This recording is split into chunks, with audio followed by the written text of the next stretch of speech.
Ben ritrovati a tutti a Di Arte. Oggi mercoledì continua il nostro viaggio all'interno di questo percorso dedicato agli artisti più importanti del nostro panorama nazionale. Questa settimana, per chi non avesse avuto modo di seguirci nelle scorse puntate, siamo insieme all'artista livornese importantissimo, quindi sono molto contenta di averlo qui con noi oggi, Luca Bellandi. Ben trovato di nuovo. Ormai questa avventura settimanale, insomma, procede, spero bene. Stiamo per andando lei alla qui. grande,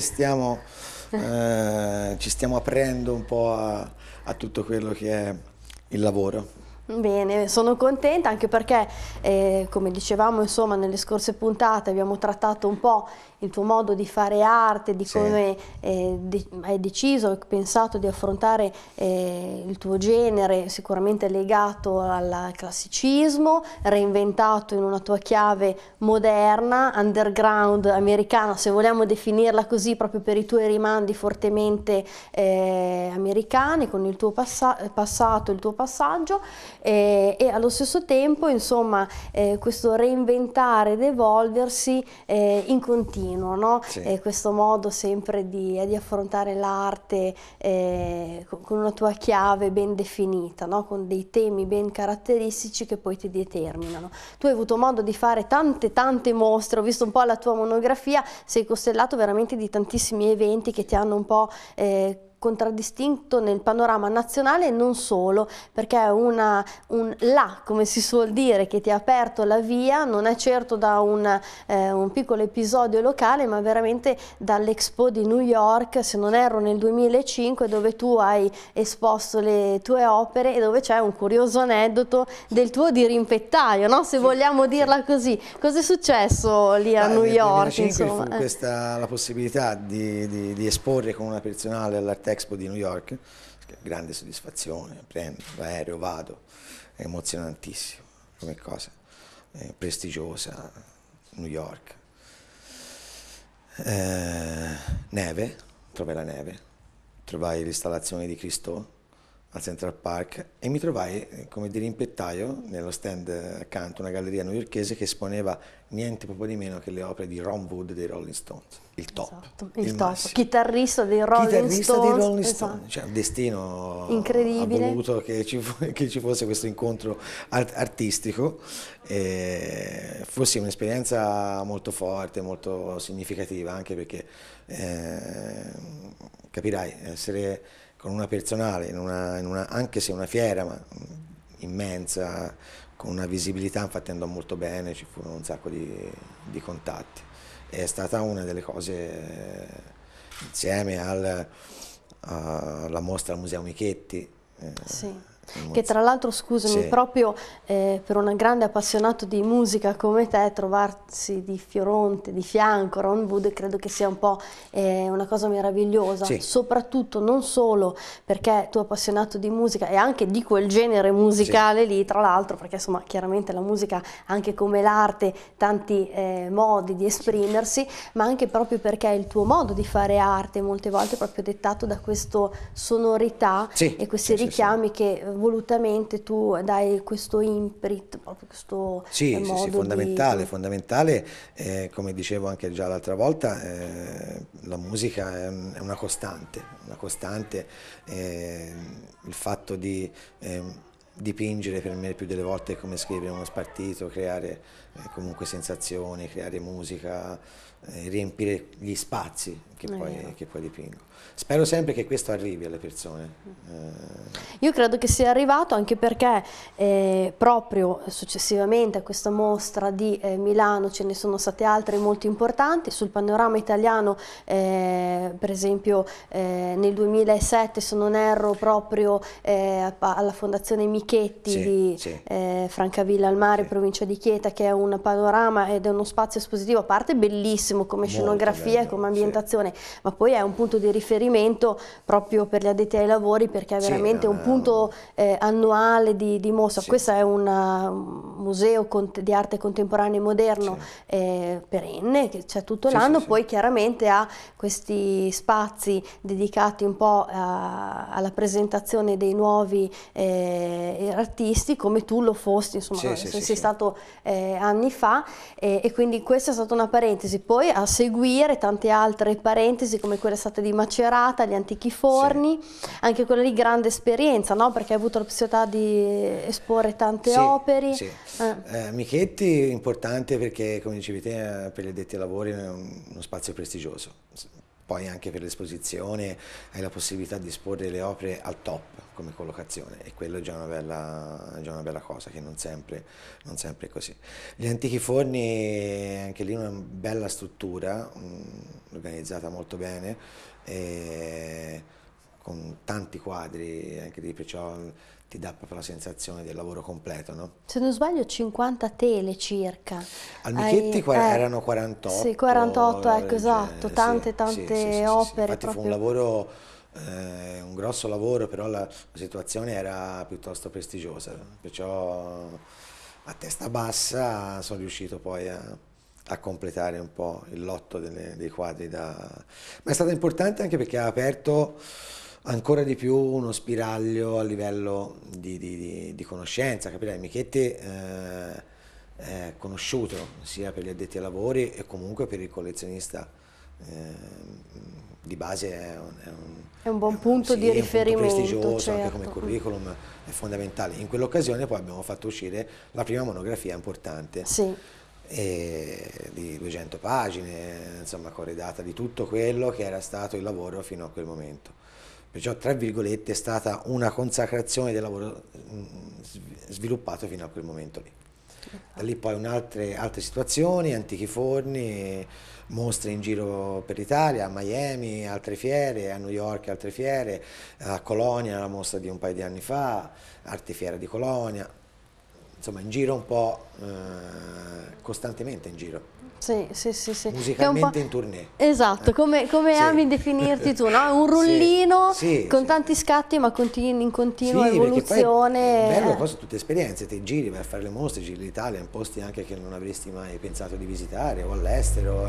Sono tutte comunque esperienze che stimolano. È vero. Poi tra le ultime, proprio qui nel 2012 c'è stata la mostra a Milano, dove appunto il tema era quello del moderno e contemporaneo, giusto?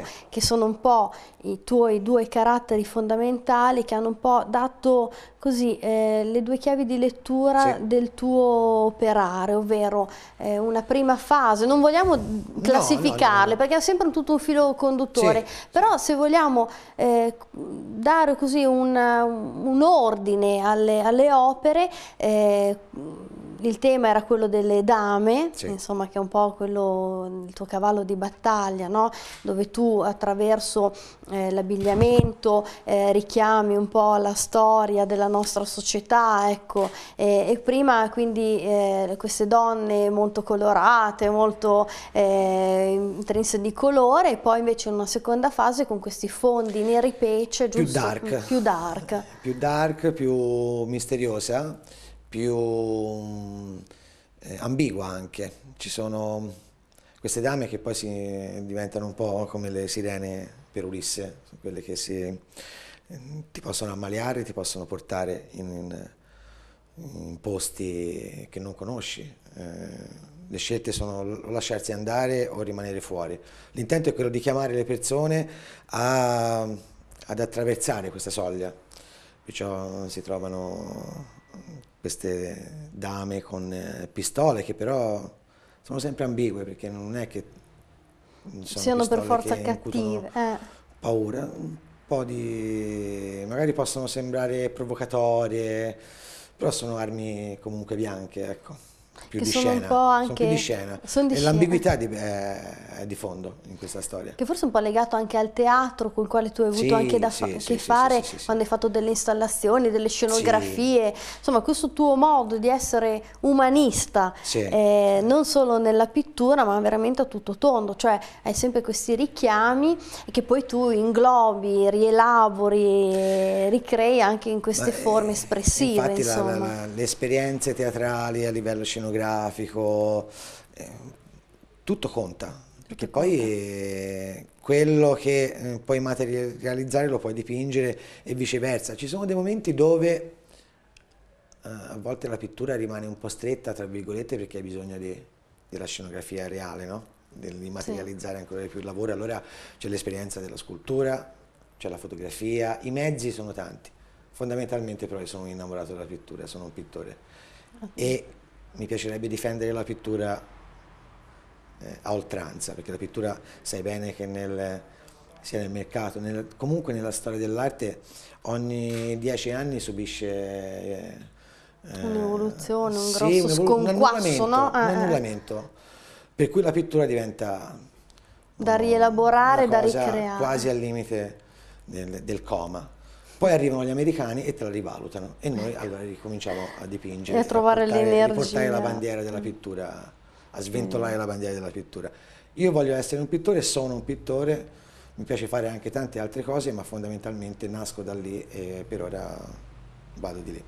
Noi per esempio adesso qua sul nostro sfondo abbiamo un po' di esempi, Sì. no, che ti contraddistinguono, quindi per esempio come dicevamo prima qui in alto questa dama, questa Sì. sposa come alcuni hanno detto, comunque con questi colori bianchi quasi eterei, che quasi sembra sospesa in una dimensione, in uno spazio fuori dalla nostra oggettività, in questi sfondi nero pece, oppure per esempio in questa dove i colori invece sono più cangianti, dove si ritrovano molte volte nei tuoi quadri degli elementi scritti con Sì. dei richiami volontari, insomma, ecco il tema della scrittura, che ha una storia chiaramente nella nostra tradizione, Sì, sì. C'è chi dice dal futurismo, ma addirittura ancora prima, perché ancora nel 1300 già c'erano dei primi richiami. La scrittura Ecco. automatica, opera degli americani, la scrittura Sì. come annullamento, come cancellazione, è un mix di tutto questo. O semplicemente è un segnare un momento. È inevitabile che il più delle volte la scritta diventa anche un bilanciamento, perché se sei attento da un punto di vista estetico è facile poi cadere in questa cosa. Però per me nasce proprio dal fatto di scrivere, sezionare, raccontare e archiviare. Io archivio il quadro con una scritta. Non sempre, a volte questo non succede, però è una caratteristica che mi ha insomma, caratterizzato da un po' di tempo, sia all'inizio con i fiori che con gli abiti. Ed è un po' un intento quasi ideologico, no? Sì, Che tu fai sì. proprio per ritornare, come dicevamo all'inizio delle altre puntate, a questa sorta di volontà di avere un richiamo col passato. Sì. Quindi molte volte la vecchia Inghilterra piuttosto che insomma dei richiami molto eleganti con la nostra storia, con il nostro passato occidentale, e questa volontà di catalogare come facevano al tempo, no? Sì. Quando scoprivano delle cose nuove e allora era il momento di segnarle, contraddistinguerle, classificarle. Del resto anche la stessa Oriana Salvucci, che è stata la curatrice di una Sì. delle tue mostre, ti ha proprio definito come artista epifanico, no? Epifanico nel senso che c'è questa folgorazione nel guardare le tue opere per un richiamo continuo con il proprio io, con il proprio interiore, col proprio passato, e questo è sempre un continuo... È un confronto quotidiano. Un confronto quotidiano, è una guerra persa per me, nel senso dipingo per non risolvere i miei pensieri, anzi li voglio alimentare.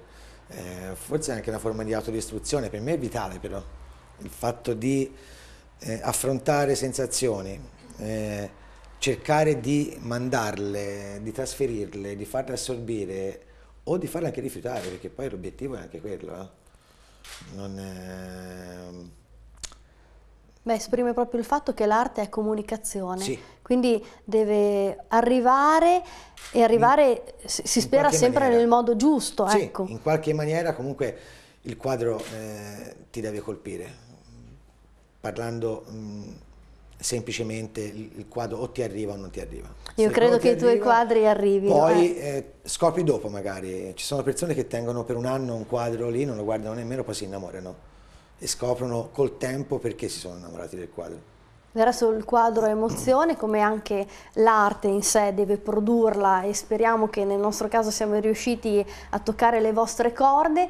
L'appuntamento con noi è domani per un'altra puntata qui dalla Bottega Gollini di Imola, insieme al grandissimo Luca Bellandi, per un altro capitolo della sua vita, della sua monografia e della sua arte. Quindi un saluto a tutti e a domani. Grazie, buonasera. Arrivederci.